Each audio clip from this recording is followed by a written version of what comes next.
Courts in the United States cannot put Turkey on trial.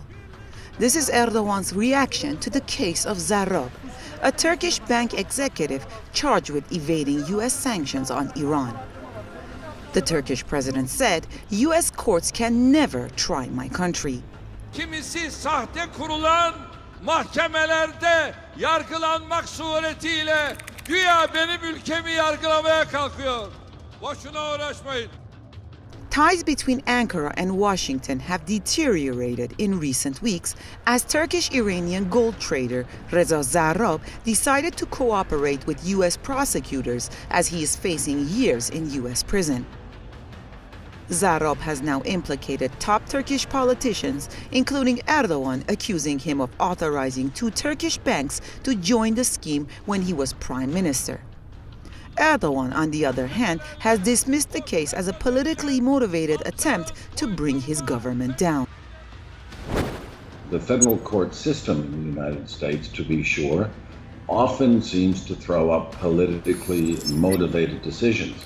But then again, a lot of the laws that the federal court system is being called on to enforce are also politically motivated.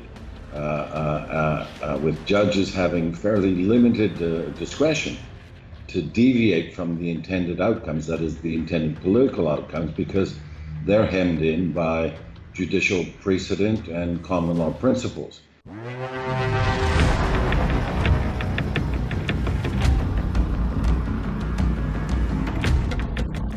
Ankara previously said Zarrab's testimony was a clear plot by the network of Fethullah Gulen, who lives in the U.S. and is blamed by Turkey for last year's failed coup.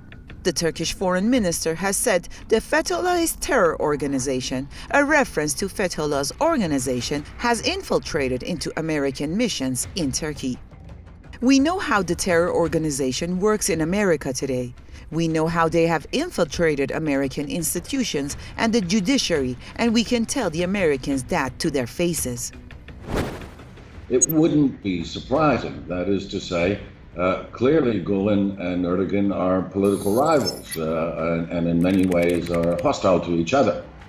So it would not be at all surprising if Mr. Gulen was somehow instrumental through his rather large network at identifying the opportunity and providing information, hard facts to the U.S. authorities in order for Mr. Zarrab to be arrested and prosecuted, and thereby serve U.S. political interests.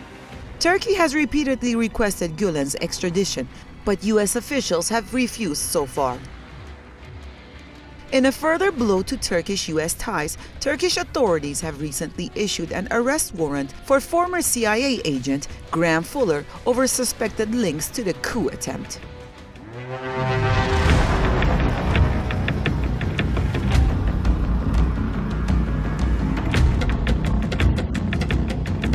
Without question, Zarrab's testimony in a New York trial has captivated Turkey and rocked Ankara. Turkish prosecutors have ordered the seizure of Zarrab's assets.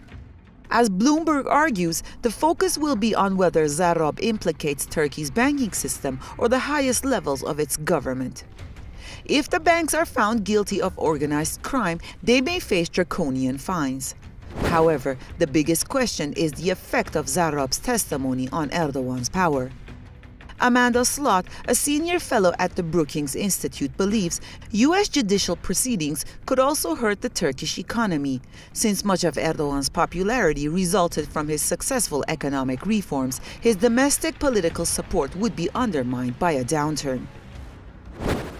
These machinations in the United States, which impact negatively, or which could be argued to be calculated to embarrass Erdogan, as he becomes slightly more difficult, slightly less receptive to dancing to NATO's tune and embracing every policy that comes out of Washington, are most likely, when it comes to political considerations in Turkey, to work to his advantage. That is to say, the considerable political support at a grassroots level that he enjoys in Turkey, I think is at the very least going to be unaffected by these matters. All in all, throwing Erdogan under the bus is a possibility, not a probability.